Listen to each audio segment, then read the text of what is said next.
Hello, welcome to today's Daily Transitioning with Julien Wells. I've been really excited today about today's subject. I've been feeling all sorts of synchronicities and gaining additional insight on what the subject that I wanted to talk about yesterday, in fact. So, what I wanted to talk about was the law of allowing, which is what Abraham Hicks calls it. But really, it's about allowing. The law of it is just generally the way in which it works at the highest efficient level. It's no such thing as a law like that.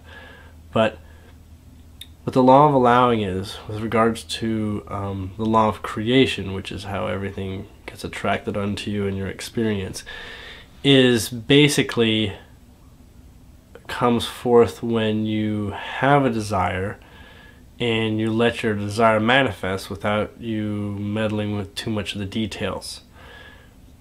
Now, that's easier said than done. As you know, we put out all sorts of wonderful intentions and they begin coming to us, but we actually get in the way of allowing it to happen. Now, this is often because, we can't necessarily step out of the reason why we asked it in the first place. Usually we ask it for it, like say money or a relationship circumstance or something related to what we do day to day with our family or our occupation or whatnot. It's hard to leave what brings the request, and so it can be hard to be patient and to see what you want come forward. But the other part of it that's very important in the law of allowing and allowing in general is to actually have faith or trust that it's actually like a true law. Now, most people don't generally come up with a belief unless they've got some hard evidence behind it or enough experiences that puts their doubts to rest. So, one of the issues with being accustomed to working with the law of allowing is literally believing that it's, that it actually makes a difference at all.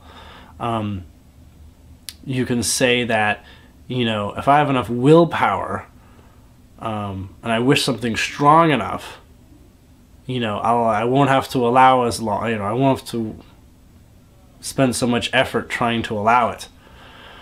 But the whole point of allowing is literally about no effort at all.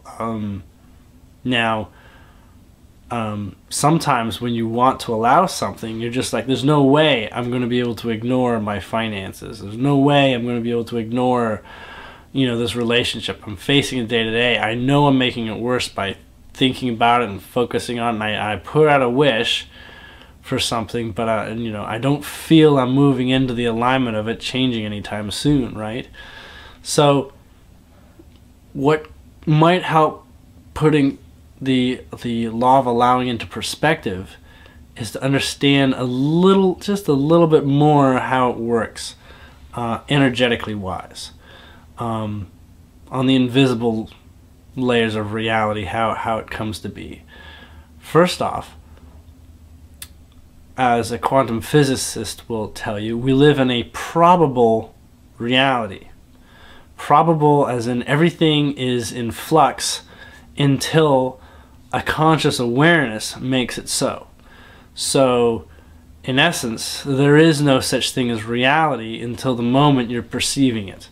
You say, well, how does it get into my field to even perceive? Well, you're asking for it before you even know what you're looking for. You have experiences that seem to show up out of nowhere, and you're wondering, well, where did that come from? I never thought of that. I never imagined that. And, of course, what it comes down to is really a situation where you don't even believe that what you've thought has manifested your reality. So it would help if you understood a little bit more about the higher self. I talked about this in the last video blog. The higher self really is the master over your life. And I don't want to say master as in, you know, he doesn't care about you and there's like master and servant sort of thing. And that, you know, the higher being is the master and your conscious self is sort of like the slave to whatever your higher being wishes you to go through. Kind of like, you know, how some people perceive God as you're doing God's will and, you know, your own will is insignificant next to God's will. Well, that's not the case. I mean, master is highly proficient in running people's lives, in running and bringing experiences into play.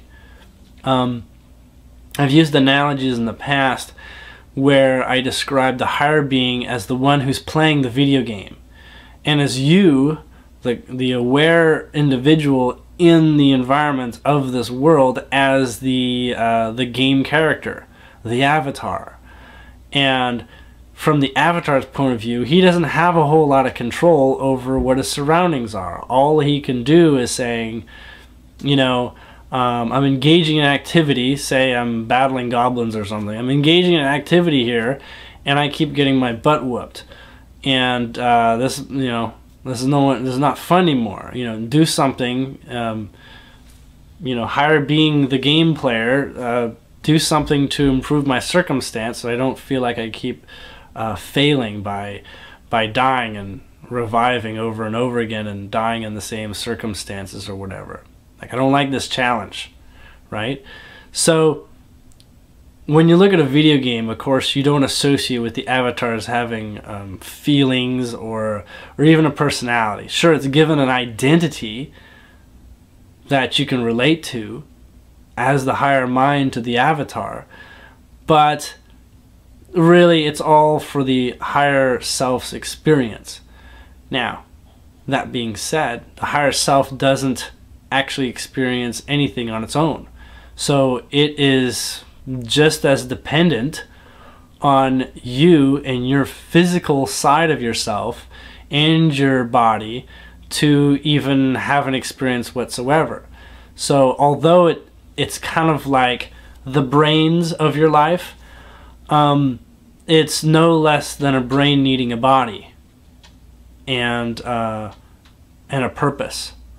So if you take a look again at the law of allowing, really your job is to simply perceive and look around at what you're going through and say, you know, these are down here from what I see, this is what's available, and this is what I can do, and this is what I'm capable of, and this is what I want.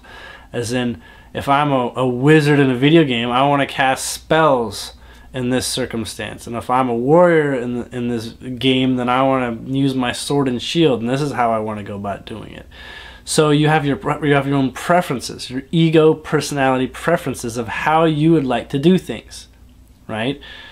Like, for instance, me, I'm not you know, I can say I love caring for people, but I'm not interested in spending time, you know, going and serving in a hospital.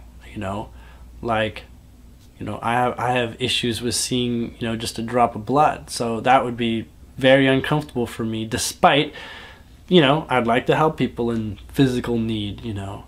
So that doesn't mean that it's a right or wrong scenario, but for me, I'm going to say that I want experiences that that are not that challenging.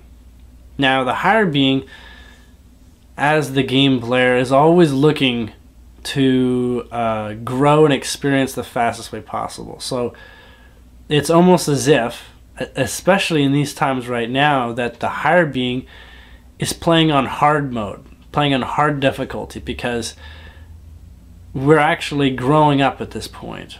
We're actually building the conscious skills to cope day to day. And I know a lot of you out there saying, well, man, I could really use easy mode right now.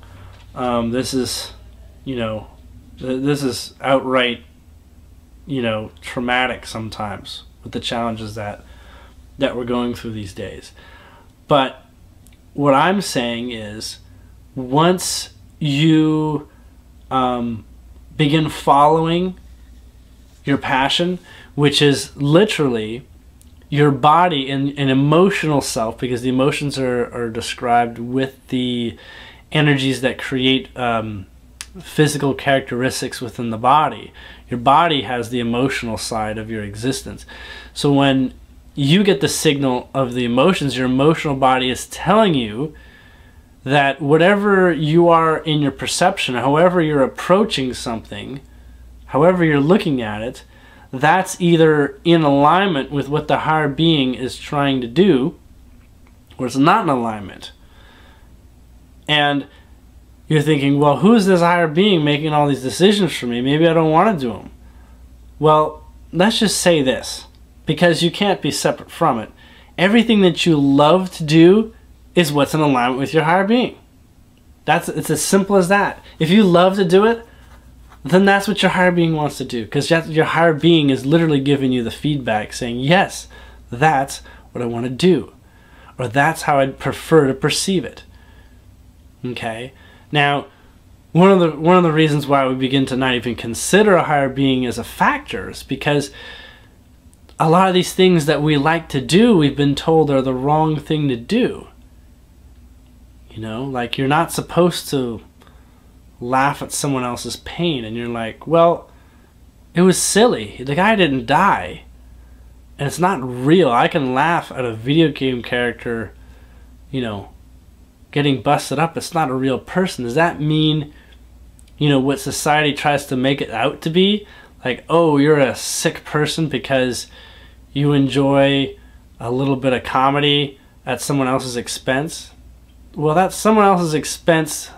They volunteered to be the jester. I hate to say it, but everyone's responsible for their experience. And sometimes the purpose of humor, in any way that it comes, is actually to not take something so seriously. Because if we freaked out every time a child bumped their head or their elbow and said, oh my God, this person's scarred for life, we just perpetuate a lot of pain, you know. So the giggles kind of like help us pull out of that, help us detach from it, so that, sure, it may seem insensitive, but in fact it's a way that you can free yourself from forcing an empathy of exactly what that person's going through. Let that person go through it so that you can continue in your own personal alignment. So being free of painful experiences is a skill, and humor is just one of them. Where was I? I was basically getting to the point where you are attracting circumstances and you don't know how they got there. I mean, consciously, you know, you don't know how they got there. You have an inkling, kind of like you can imagine why they get there, which is good because that's how the higher being communicates with you. You can imagine how they get there, but you don't really believe it yet. And so a lot of people feel that they're at the whim of the universe or God's will, or, you know, they ask, why is this happening? Why is this happening? Well, it's happening literally so that you can shift your perception. You know, you say, oh, I'm going broke, or this debt's, you know, encroaching on me here, you know, my brother's sick, you know, my children hate me or something. It's like, why are you facing that experience? Because it's valid. All experiences are valid. All experiences you grow from.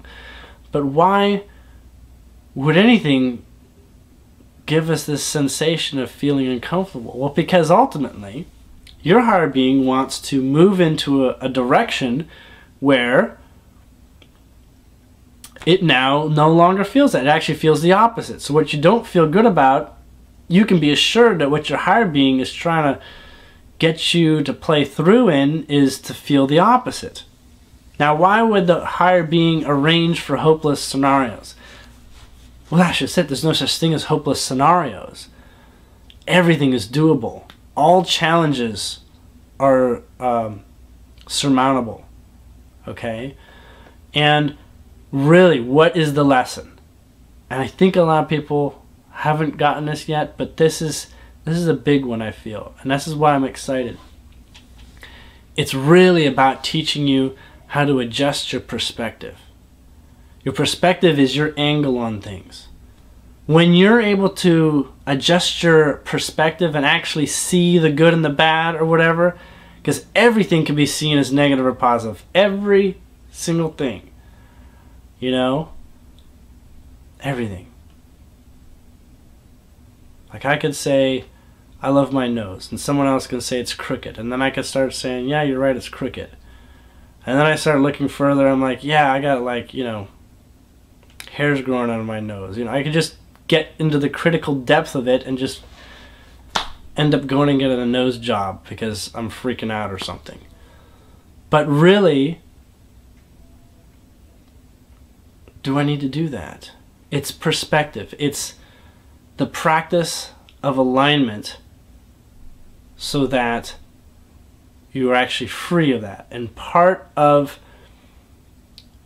alignment is essentially detaching from the factors that get you to believe that what you're going through is uncomfortable.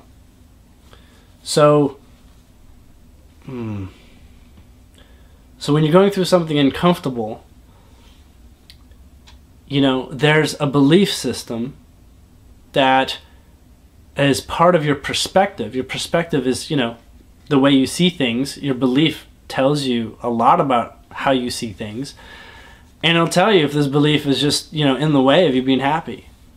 Except it doesn't do it that way. It doesn't say, you know, you don't go through your life saying, you know, I got to pay for this. And then, you know, nothing comes up and says, your belief in money is making you uncomfortable with that.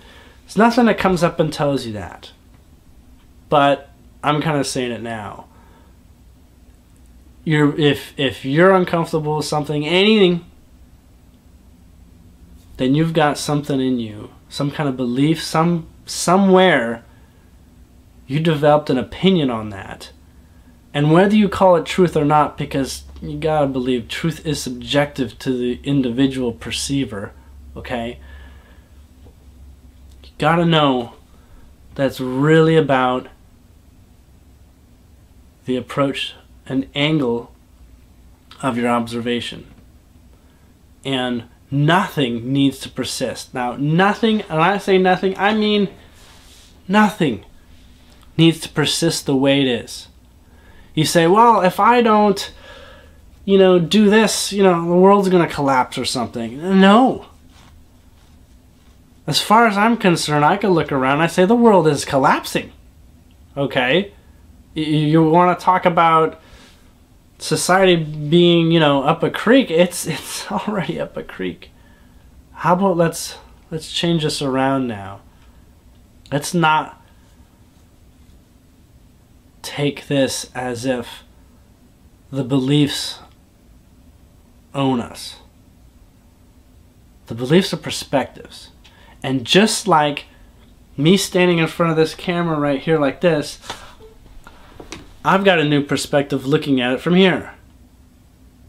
Perspective. How much effort does that take? Well, it's not no effort. You still got to put a little bit of thought time into it. Exercise it. But the perspective, literally, is what you're playing with. And that's what you get. Now, tying this into the law of allowing, I want to say, you know, we have the challenges to help us teach us ourselves about the perspective, but the law of allowing really says, you know what? You really don't have to figure anything out. You really don't. You just need to have that knowledge that it happens regardless of how you want to play it out. Because sometimes the way the higher being sees the solution is not within the range of capabilities that your conscious mind is able to handle it. Okay? Like, you can't figure out, you're not the ultimate puzzle solver. As much as you want to be a mastermind, guess what? There's somebody smarter than you, and that's the part of you, it's you, so you can't even insult yourself to say someone's better than you. You have a part of you that's better than what you're able to do right now. Now, we get into these meditative states. We get into exercising broader perspective, and yes, we seem to get wiser when we do that. Why? Well, surprise, we're more connected with our higher being, our higher selves. So what I've always identified as expanding my mind is really about having more access to my higher mind, and being happy is the other way to have more access to the higher mind. Being happy, following what you love, and basically saying, I'm going to fight for what I love. I'm going to fight for what I really want, because as long as I'm doing that, I have more power. I have more empowerment day to day, the more successful I am at achieving my happiness. And that promotes more alignment. More alignment, more joy, more... Alright, continuing here. Battery died in the camera. I'm not even sure where I left off, but basically I was concluding and I was saying, this is it. You consciously, the only thing you own is your perspective. And the other thing you own is what you want your perspective to interpret. So this is like your wishes. This is what your desires are. This is what you want to attract. This is your choice point. And you'll know your choice point is in alignment with your higher being because you'll like it. You'll like the choice. Okay? So you can't actually screw it up. I mean, even if you say, you know what, I'd like to be imprisoned, you know, because I think that challenge would be, you know, would get me somewhere. Fine, you can do that.